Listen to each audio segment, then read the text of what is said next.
नमस्कार, आदाब। मैं शरी यासिर। स्वागत है आपका सियासत टीवी के साउथ इंडिया एक्सप्रेस में। अब देखते हैं मुख्य समाचार।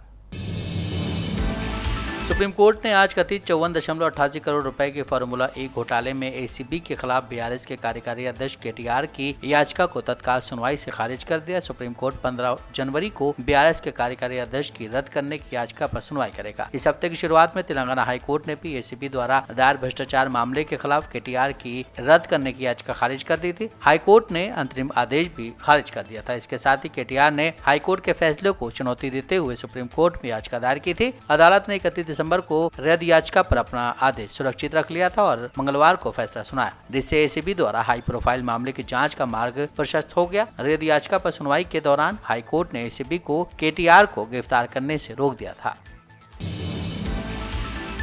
तेलंगाना के मुख्यमंत्री रेवंत रेड्डी ने तिरुपति में हुई दुखद भगदड़ पर गहरा सदमा और दुख व्यक्त किया है, जिसमें कई श्रद्धालुओं की जान चली गई। अपनी हार्दिक संवेदना व्यक्त करते हुए मुख्यमंत्री ने मरने वालों के परिवारों के प्रति अपनी संवेदना व्यक्त की है। उन्होंने आंध्र प्रदेश सरकार से सुनिश्चित करने का आग्रह किया कि घायलों को जल्द से जल्द सर्वोत्तम संभव चिकित्सा सहायता मिले। तत्काल सहायता की आवश्यकता पर प्रकाश डालते हुए सीएम रेड्डी ने दुर्भाग्यपूर्ण घटना से प्रभावित लोगों की सहायता के लिए त्वरित कार्रवाई का आह्वान किया है। तिरुपति में हुई त्रासदी में कई लोगों ने अपने परिजनों को खो दिया है। अधिकारी वर्तमान में भगदड़ की वजहों की जांच कर रहे हैं और भविष्य में ऐसी घटनाओं को रोकने के लिए उपाय सुनिश्चित कर रहे हैं। केंद्रीय मंत्री जी किशन रेड्डी ने तिरुपति में भगदड़ में 6 तीर्थयात्रियों की मौत पर दुख और निराशा व्यक्त की है। उन्होंने मौतों पर गहरा दुख व्यक्त किया है और उम्मीद जताई कि घायल लोग जल्द ही इस त्रासदी से उबर जाएंगे। घटना पर प्रतिक्रिया देते हुए केंद्रीय गृह राज्य मंत्री बंडी संजय ने उन परिवारों को हर संभव मदद देने की मांग की जिन्होंने अपने परिजनों को खो दिया है। उन्होंने कहा कि इस बात का ध्यान रखा जाना चाहिए कि ऐसी घटनाएं दोबारा न हो।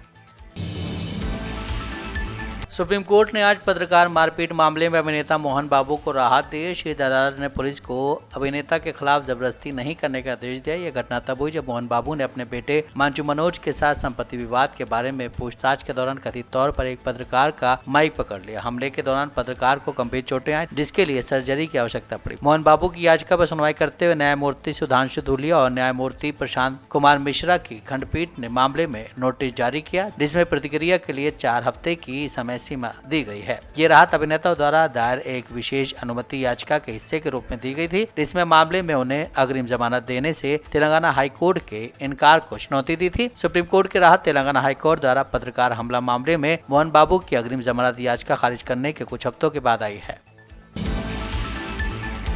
54.88 करोड़ के कथित फार्मूला E मामले में भ्रष्टाचार निरोधक ब्यूरो यानी एसीबी द्वारा बीआरएस के कार्यकारी अध्यक्ष केटीआर से पूछताछ से पहले आज विधायक टी हरीश राव सहित बीआरएस के नेताओं को नजरबंद कर दिया गया। हालांकि एसीबी कार्यालय ने सोमवार को बीआरएस के कार्यकारी अध्यक्ष को तलब किया था। जब पूर्व मंत्री कार्यालय पहुंचे तो उन्हें अंदर नहीं जाने दिया गया, क्योंकि उन्होंने पूछताछ के लिए अपने वकीलों के साथ आने पर जोर दिया। जबकि हाईकोर्ट ने उनकी याचिका को आंशिक रूप से खारिज कर दिया। उसने केटीआर के वकीलों को कांच के दरवाजे के पीछे बैठे एसीबी अधिकारी की लाइब्रेरी से पूछताछ देखने की अनुमति दी। आज सुबह वित्तीय जिले में हरीश राव के आवास पर भारी पुलिस बल तैनात किया गया था, क्योंकि तेलंगाना सरकार ने विरोध की आशंका जताई थी।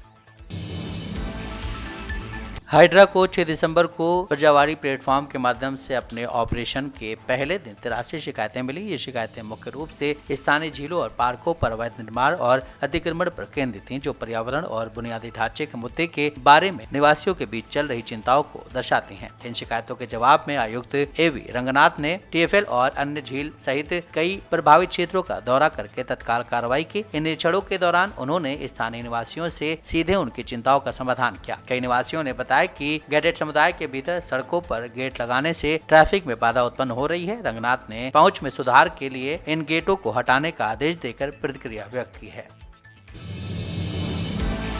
आंध्र प्रदेश के तिरुपति मंदिर में बुधवार देर रात को भगदड़ मच गई। इस भगदड़ में अभी तक 6 लोगों की मौत हुई है, साथ ही कई लोग गंभीर रूप से घायल हो गए हैं। इसी के साथ तिरुमाला तिरुपति देवस्थानम बोर्ड मेंबर भानु प्रकाश रेड्डी ने कहा है कि हम सभी श्रद्धालुओं से माफी मांगते हैं। तिरुपति मंदिर में देर रात एकादशी दर्शन के लिए भीड़ जुटी थी। जब भी श्रद्धालु मंदिर में जाते हैं तो सबकी तमन्ना दर्शन करने की होती है। इसी के चलते मंदिर में दर्शन करने के लिए लोग लंबी कतार में टोकन लेने के लिए लगे हुए थे। जानकारी के मुताबिक टोकन लेने के लिए लगभग 4000 लोग लंबी कतार में लगे थे और महज 91 काउंटर टोकन देने के लगाए गए थे। देखते ही देखते भीड़ बेकाबू हो गई और भगदड़ मच गई। इस भगदड़ में महिलाएं, बुजुर्ग सभी शामिल थे। लोगों को पटीरा पार्क जाने के निर्देश दिए गए थे और पटीरा जाने में ही भगदड़ मची। लोग एक दूसरे पर चढ़ गए और 6 लोगों की मौत हो गई।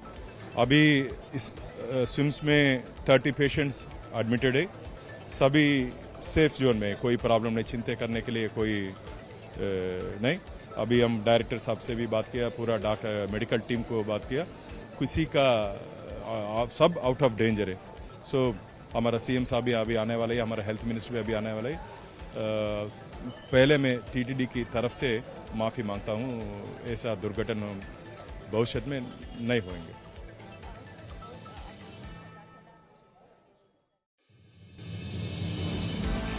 कर्नाटक के deputy CM DK Shivakumar ने बताया कि 21 जनवरी को बेलगावी में जय बापू, जय भीम, जय संविधान सम्मेलन और स्वर्ण विधान सौध में महात्मा गांधी की प्रतिमा का अनावरण किया जाएगा। ये 27 दिसंबर को होना था, लेकिन पूर्व प्रधानमंत्री डॉक्टर मनमोहन सिंह के निधन की वजह से इसे टाल दिया गया। एक प्रेस कॉन्फ्रेंस को संबोधित करते हुए उन्होंने कहा कि आईसीसी अध्यक्ष मल्लिकार्जुन खड़गे, लोकसभा में विपक्ष के नेता राहुल गांधी और अन्य नेताओं सहित आलाकमान के नेता इसमें भाग लेंगे। इस अवसर पर गांधी की अध्यक्षता में 1924 के कांग्रेस अधिवेशन के और प्रस्तावों पर एक पुस्तिका और 2 अन्य पुस्तकों का भी विमोचन किया जाएगा। प्रतिमा के अनावरण के लिए सभी विधायकों को आमंत्रित किया जाएगा, जो सुबह होगा, जबकि सम्मेलन बाद में होगा। उन्होंने कहा कि विधायक और पार्टी नेता बेलगावी कार्यक्रम के लिए कार्यकर्ताओं को जुटाने के लिए 15 और 16 जनवरी को बैठक करेंगे। डीके ने कहा कि गांधी भारत कार्यक्रम पूरा साल आयोजित किया जाएगा। पूर्व अमेरिकी राष्ट्रपति बराक ओबामा को पार्टी के किसी कार्यक्रम में आमंत्रित नहीं किया जा सकता है, लेकिन उन्हें सरकारी कार्यक्रम में आमंत्रित किया जाएगा और सीएम सिद्धरमैया ने इस संबंध में एक पत्र भी लिखा है। केपीसीसी की बैठक में शिव कुमार ने कहा कि कांग्रेस पार्टी की आम सभा की बैठक 13 जनवरी को होगी। इसके बाद केपीसीसी पदाधिकारियों की बैठक होगी।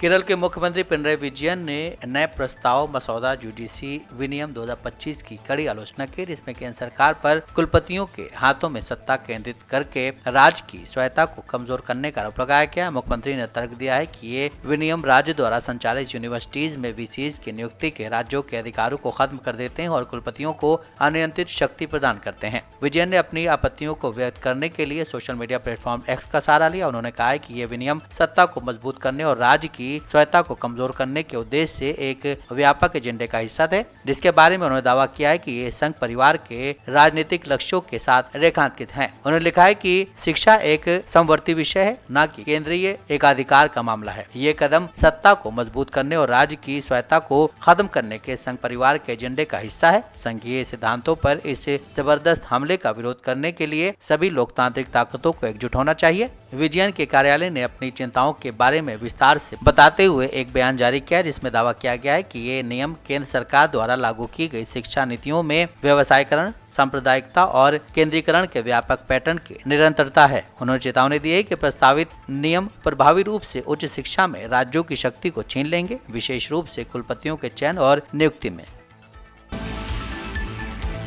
तमिलनाडु विधानसभा सत्र में एआईएडीएमके के विधायक काली शर्ट पहने नजर आए। एआईएडीएमके द्वारा कथित अन्ना विश्वविद्यालय यौन उत्पीड़न मामले का मुद्दा उठाया जा रहा है। अन्ना विश्वविद्यालय कथित यौन उत्पीड़न मामले पर विभिन्न राजनीतिक दलों ने सरकार को घेरा है और डीएमके सरकार पर हमले में धीमी गति से काम करने का आरोप लगाया है। राज्यपाल के अभिभाषण पर धन्यवाद प्रस्ताव के साथ तमिलनाडु विधानसभा का सत्र शीघ्र ही शुरू हुआ। तमिलनाडु विधानसभा में शीतकालीन सत्र के पहले दिन काफी ड्रामा देखने को मिला, क्योंकि विपक्षी दल कथित तौर पर यौन उत्पीड़न मामले के खिलाफ सचिवालय में विरोध प्रदर्शन कर रहे थे। 2025 के तमिलनाडु विधानसभा सत्र के पहले दिन राज्यपाल आर.एन. रवि ने राष्ट्रीय गान से संबंधित एक गंभीर मुद्दे का हवाला देते हुए अपना पारंपरिक संबोधन नहीं दिया। चेन्नई पुलिस ने कहा था कि दिसंबर में अन्ना विश्वविद्यालय के दूसरे वर्ष की छात्रा का कथित तौर पर अन्ना विश्वविद्यालय परिसर में यौन उत्पीड़न किया गया था। मामले के सिलसिले में एक व्यक्ति को गिरफ्तार किया गया था। 23 दिसंबर को पुलिस को दी गई अपनी शिकायत में छात्रा ने आरोप लगाया था कि जब वो परिसर में अपने दोस्त से बात कर रही थी, तब एक अज्ञात व्यक्ति ने उसे धमकाया और उसका यौन उत्पीड़न किया।